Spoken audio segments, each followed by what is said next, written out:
মাত্র ৩,০০০ টাকারও কমে ট্যুর দিয়ে আসলাম কুয়াকাটা। এই বাজেটের মধ্যে থাকা, খাওয়া, ঘোরাফেরা সব ছিল। কোথায় কোথায় ঘুরলাম, কী কী দেখলাম, কত খরচ হলো সবই থাকছে এই ভিডিওতে। কুয়াকাটা গিয়েছিলাম আমরা বাসে করে। বাসের টিকিট পড়েছিল জনপ্রতি ৮০০ টাকা।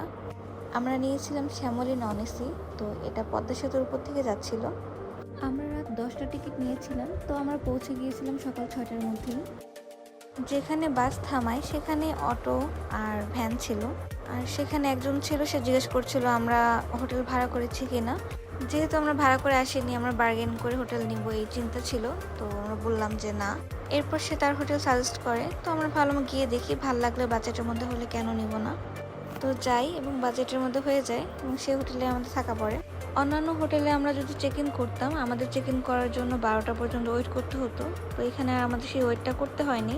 আর এক্সট্রিমলি বাজেটের মধ্যে ছিল আমি বলবো। হোটেলের নাম আর কস্টটা আমি ভিডিও শেষে বলে দেব। চেক ইন করিয়ে আমরা সমুদ্র দেখে আসলাম আর নাস্তা করে একটা ভ্যান ঠিক করে ফেলেছিলাম। আমরা দুইবার এই স্পটগুলোতে ঘুরবো, একটা হলো সকালের দিকে, একটা হলো বিকালের দিকে।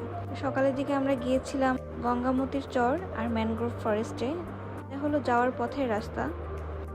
সকালে আমাদেরকে 4-5টা স্পটে ঘোরানোর কথা ছিল, তো এই মামাকে আমরা হায়ার করেছিলাম। সকালে 400 টাকা দিব, বিকালে 350 টাকা দিব। মামা ফার্স্টে আমাদেরকে গঙ্গামতির চর ঘোরাতে নিয়ে আসলো। যদিও জিজ্ঞেস করেছিল আমরা কাওয়ার চর যাবো কিনা, কিন্তু মামা সাজেস্ট করলো এটা সুন্দর হবে, তো বললাম এখানেই নিয়ে যান। এখানে আমরা একটা ভুল করেছি, আমরা জানতাম না যে সবগুলো স্পটই পাশাপাশি। কারণ এই যে দেখতে পাচ্ছেন, এটা হলো গঙ্গামতির চরের দিক, আর এর পাশেই হচ্ছে ম্যানগ্রোভ ফরেস্ট। আমরা ভেবেছিলাম মামা অনেকগুলো স্পট নেমে নেমে আমাদেরকে দেখাবে, বাট সবগুলোই পাশাপাশি। যেহেতু প্রথমবার গিয়েছি, তো আমাদের এটা নিয়ে কোনো আইডিয়া ছিল না। যাই হোক, বিচের মধ্যেই ভ্যান নিয়ে ঘুরছিলাম, তো খুব ভালো লাগতেছিল। যেহেতু কুয়াকাটায় এটা প্রথমবার আমার এক্সপিরিয়েন্স। আর ওখানে বিভিন্ন স্পটে বসার জন্য দোলনা ছিল। দোলনায় আপনারা উপভোগ করতে পারবেন এবং জনপ্রতি আপনারা আপনাদের পছন্দ মতো খুশি হয়ে যা দিতে চান তাই দিতে পারবেন।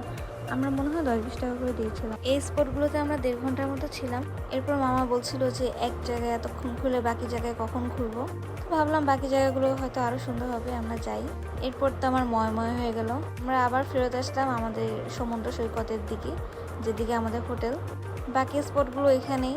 শুধু শুধু তারা অনেকগুলো স্পটের নাম লিখে রেখেছে আর অনেক চড়াও দাম চায়, যদিও আমাদের দামটা খুব কম গিয়েছিল, 400 টাকা দিয়ে ঘুরেছি। বাকি স্পটগুলো আমাদের কাছে আহামরি না লাগায় আমরা সেগুলোতে যাইনি। সেগুলো এই কুয়াকাটা বিচের কাছেই ছিল, সেগুলোতে আপনারা হেঁটেও আসতে পারবেন। এরপর ড্রেস চেঞ্জ করে আমরা গোসল করতে আসলাম। বিচের পানি বেশ ঠান্ডা ছিল আর খুব উপভোগ করছিলাম। আর এখানে কিন্তু আপনারা লকার পেয়ে যাবেন। লকার হলো 1 ঘন্টা 100 টাকা, 1 ঘন্টার বেশি 200 টাকা। 1 ঘন্টার বেশি বলতে আনলিমিটেড টাইম। আর আশেপাশে খাবারের হোটেল ছিল। ড্রেস চেঞ্জ করে খেয়ে দিয়ে আমরা আবার বের হয়ে গেলাম দুপুর থেকে বিকালের পার্টটুক ঘোরার জন্য। 3টা বাজে বের হয়েছিলাম।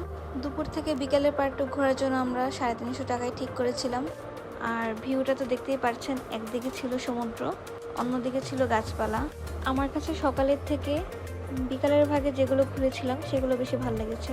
সকালের মতো এখানেও সেম, সব স্পটগুলো পাশাপাশি।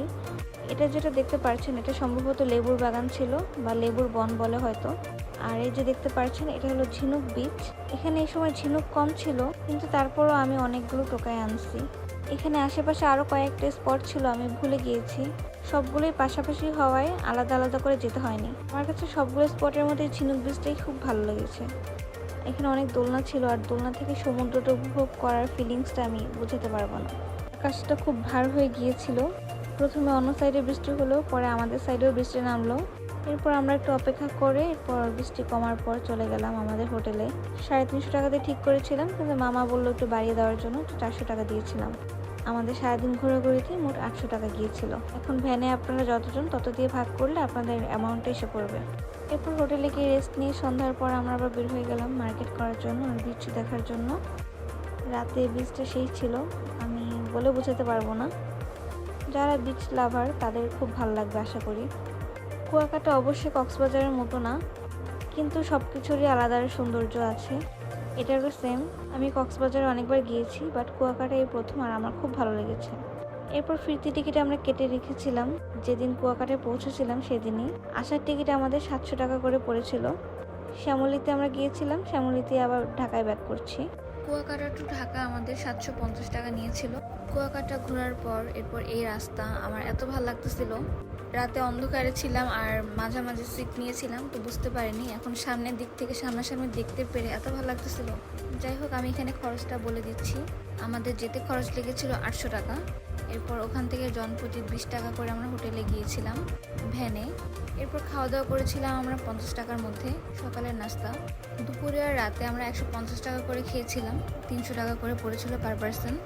ঘোরাঘুরিতে আমাদের 800 টাকা খরচ গিয়েছিল সবাই মিলে। এটা আপনারা যত মানুষ যাবেন তত দিয়ে ভাগ করবেন। আসার ভাড়া 750 টাকা লেগেছে।